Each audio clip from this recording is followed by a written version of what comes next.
നൂറ്റാണ്ടുകളായി വയനാടൻ വനങ്ങളുടെ ഹൃദയപിടിപ്പുമായി ഇഴചേർന്ന് ജീവിക്കുന്ന ഒരു കൂട്ടം മനുഷ്യർ. അതവരുടെ ജീവിതമായിരുന്നു, സ്വത്വമായിരുന്നു, എല്ലാമായിരുന്നു.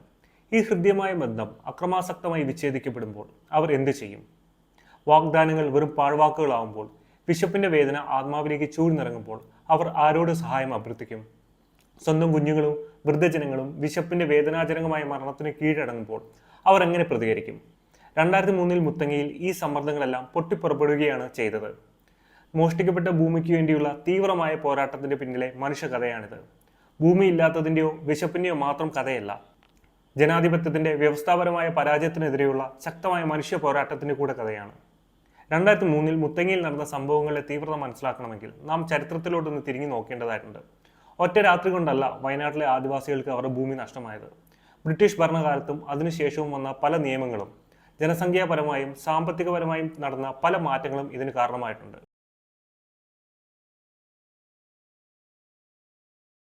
ബ്രിട്ടീഷ് ഭരണകാലത്തിനു മുന്നേ വയനാട്ടിലെ ആദിവാസി സമൂഹങ്ങൾക്ക് വനത്തിന്മേൽ പരമ്പരാഗതമായ അവകാശങ്ങളും ഭൂപരിപാലന സമ്പ്രദായങ്ങളും ഉണ്ടായിരുന്നു.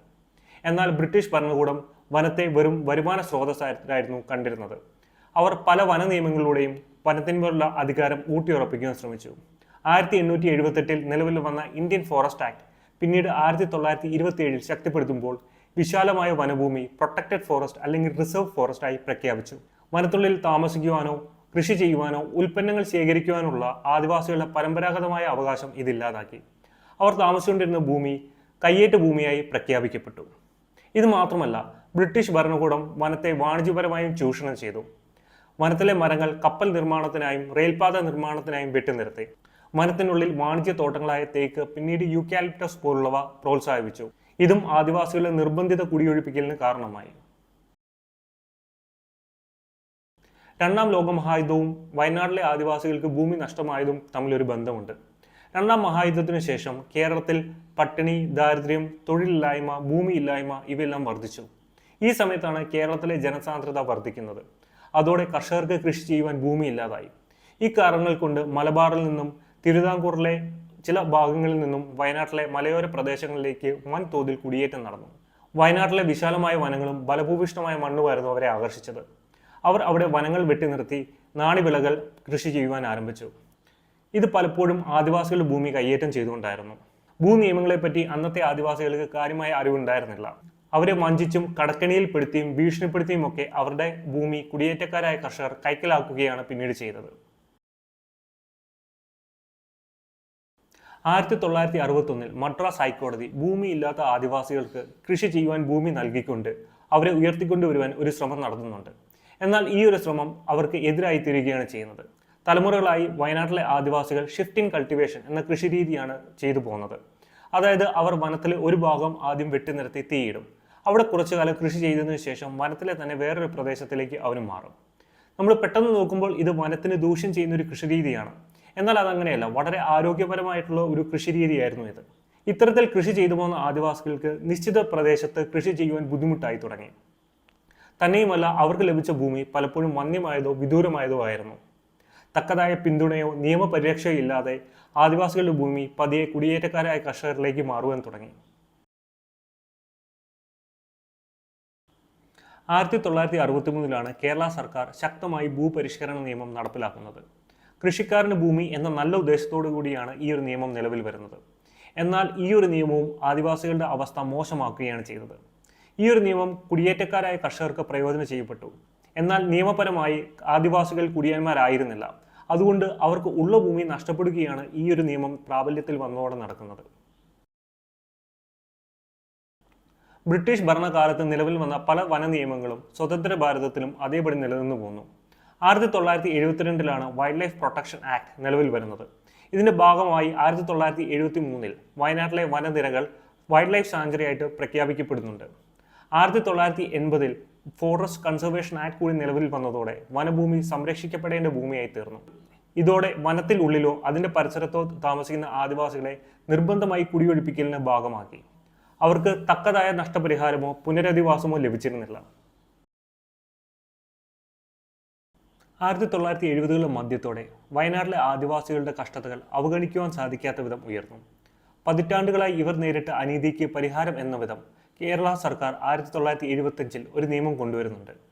Kerala scheduled tribes restriction of transfer of lands and restoration of alienated lands act ആയിരുന്നു ഇത്. ഈ നിയമം രണ്ട് കാര്യങ്ങളാണ് ലക്ഷ്യം വെച്ചത്. ഒന്ന്, ഭാവിയിൽ ആദിവാസികളുടെ ഭൂമി ആദിവാസികൾ അല്ലാത്തവർക്ക് നിയമവിരുദ്ധമായിട്ടുള്ള കൈമാറ്റം തടയുക. രണ്ട്, 1960 ശേഷം ആദിവാസികളിൽ നിന്നും അന്യായമായി പിടിച്ചെടുത്ത ഭൂമി പുനഃസ്ഥാപിക്കുക. നിയമപരമായ വെല്ലുവിളികളിൽ നിന്നും ഈ ഒരു നിയമത്തെ സംരക്ഷിക്കുവാൻ ഇന്ത്യൻ ഭരണഘടനയുടെ 9ാം ഷെഡ്യൂളിലെ വ്യവസ്ഥകളുടെ അടിസ്ഥാനത്തിലായിരുന്നു ഈ ഒരു നിയമം നിലകൊണ്ടത്. എന്നാൽ 1975 പാസാക്കിയ ഈ ഒരു നിയമം ദാരുണമായി പരാജയപ്പെട്ടു. പതിറ്റാണ്ടുകളായി ഈ ഒരു നിയമത്തിന്റെ നടപ്പാക്കൽ ദുർബലമായി തുടർന്നു. ശക്തരായ കുടിയേറ്റ ലോബികൾ ചെലുത്തിയ സമ്മർദ്ദം, രാഷ്ട്രീയ ഇച്ഛാശക്തി ഇല്ലായ്മ, മാറിവരുന്ന സർക്കാരുകളുടെ തിരഞ്ഞെടുപ്പ് നേട്ടം ഇവയൊക്കെയായിരുന്നു ഈ ഒരു നിയമത്തിന്റെ പരാജയത്തിന് കാരണം. 1975 നിയമത്തിന്റെ പരാജയത്തിന് ശേഷം ശക്തരായ കുടിയേറ്റ ലോബികളുടെ സമ്മർദ്ദം മൂലവും കോടതി അലക്ഷ്യ സാധ്യതകളും മുന്നിൽ കണ്ട കേരള സർക്കാർ 1999 ഒരു വിവാദ ഭേദഗതി നിയമസഭയിൽ അവതരിപ്പിക്കുന്നുണ്ട്. Kerala scheduled tribes restriction of transfer of lands and restoration of alienated lands അമെൻമെന്റ് ആക്ട് 1999. യഥാർത്ഥ നിയമത്തിന്റെ ഉദ്ദേശത്തെ നിർവീര്യമാക്കുവാൻ ഈ ഒരു നിയമം ഫലപ്രദമായി ശ്രമിച്ചു. അനുമതിയില്ലാതെ ഭാവിയിലുള്ള ഭൂമി കൈമാറ്റം ഈ ഒരു നിയമം നിരോധിച്ചെങ്കിലും മുൻകാലത്ത് നടന്ന നിയമവിരുദ്ധമായിട്ടുള്ള ഭൂമി കൈമാറ്റം ഇത് അംഗീകരിക്കുകയാണ് ചെയ്തത്. 1960 ജനുവരി 1 1986 ജനുവരി 24 ഇടയിൽ നടന്ന ആദിവാസി ഭൂമി കൈമാറ്റം എല്ലാം തന്നെയും ഇത് നിയമവിധേയമാക്കി. എന്നാൽ ഈ ഒരു നിയമത്തെ ശക്തമായി ആദിവാസി സംഘടനകൾ എതിർക്കുന്നുണ്ട്. പ്രകടനപരമായ വഞ്ചനയായും കുടിയേറ്റ ലോബികൾക്ക് മുന്നിലുള്ള കീഴടങ്ങലായും 1975 നിയമം തിരുത്തുവാൻ ശ്രമിച്ച അനീതിയെ ഔദ്യോഗികമായി പ്രഖ്യാപിക്കുന്നതായും അവരിതിനെ കണ്ടു.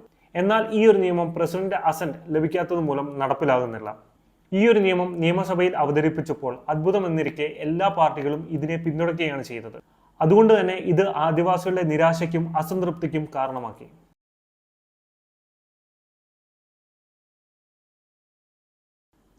ഈ അനീതികളുടെയൊക്കെ അനന്തരഫലമായി 2001 പട്ടിണിയും ദാരിദ്ര്യം മൂലവും ആദിവാസികൾ മരണപ്പെടുവാൻ തുടങ്ങി. ഈ ദുരന്തം വലിയൊരു കൊടുങ്കാറ്റിനായിരുന്നു തിരികൊളുത്തിയത്. ആദിവാസി ഗോത്ര മഹാസഭ എന്ന ശക്തമായ ആദിവാസി സംഘടന ആദിവാസികളെ അണിചേർത്തു. CK ജാനു, M ഗീതാനന്ദൻ എന്നിവരുടെ നേതൃത്വത്തിൽ ആയിരക്കണക്കിന് ആദിവാസികൾ തിരുവനന്തപുരത്ത് കുടിൽ കെട്ടി സമരം ആരംഭിച്ചു. കേരളം അന്നേ വരെ കണ്ടതിൽ വെച്ച് വ്യത്യസ്തമാർന്ന ഒരു സമര രീതിയായിരുന്നു ഇത്. 48 ദിവസത്തെ കടുത്ത പ്രതിഷേധത്തിന് ശേഷം ഒടുവിൽ സംസ്ഥാന സർക്കാർ സമ്മർദ്ദത്തിന് വഴങ്ങി. ഓരോ ആദിവാസി കുടുംബങ്ങൾക്കും 1 മുതൽ 5 വരെ ഏക്കർ ഭൂമി നൽകാമെന്ന് വാഗ്ദാനം ചെയ്തു. അതുകൂടാതെ ആദിവാസികളുടെ ഉന്നമനത്തിനു വേണ്ടി സാമ്പത്തിക സഹായം നൽകുമെന്നും കൂടുതൽ ഭൂമി അന്യവൽക്കരണം തടയും എന്നും ഉറപ്പ് നൽകി. എന്നാൽ അടുത്ത 2 വർഷം ഈ വാഗ്ദാനങ്ങൾ നിർജ്ജീവമായി തുടർന്നു. ഈ കരാറിന്റെ നടപ്പാക്കൽ തീർത്തും മന്ദഗതിയിലായിരുന്നു. ആദിവാസി കുടുംബങ്ങൾ പട്ടിണിയും ദാരിദ്ര്യവും സഹിച്ച് അവരുടെ ഭൂമിക്കായി കാത്തിരുന്നു.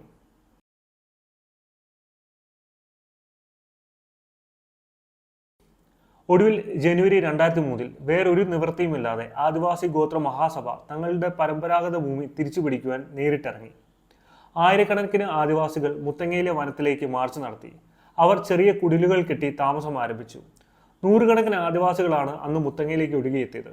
അവർ കൃഷി ചെയ്യുവാനും തുടങ്ങി. ഇത് ഭരണകൂടത്തിനെതിരെയുള്ള നേരിട്ടുള്ള ഒരു വെല്ലുവിളിയായിരുന്നു. ആഴ്ചകളോളം സംഘർഷഭരിതമായ സാഹചര്യമാണ് അന്ന് മുത്തങ്ങയിൽ നിലനിന്നത്. ഫെബ്രുവരി 17 ചെറിയൊരു തീപ്പൊരി വലിയൊരു കാട്ടുതീക്ക് രൂപം നൽകി. ചില വനംവകുപ്പ് ഉദ്യോഗസ്ഥർ ആദിവാസി സെറ്റിൽമെന്റ്സിൽ തീ പടർത്തിയതായി റിപ്പോർട്ടുകൾ പറയുന്നു. രോഷാകുലരായ ആദിവാസികൾ ചില വനംവകുപ്പ് ഉദ്യോഗസ്ഥരെ തടഞ്ഞുവെച്ചു. ഇവരെ ജില്ലാ കളക്ടറുടെ നേതൃത്വത്തിൽ പിന്നീട് വിട്ടയച്ചെങ്കിലും ഇത് വലിയൊരു ദുരന്തത്തിന് വേദിയൊരുക്കി.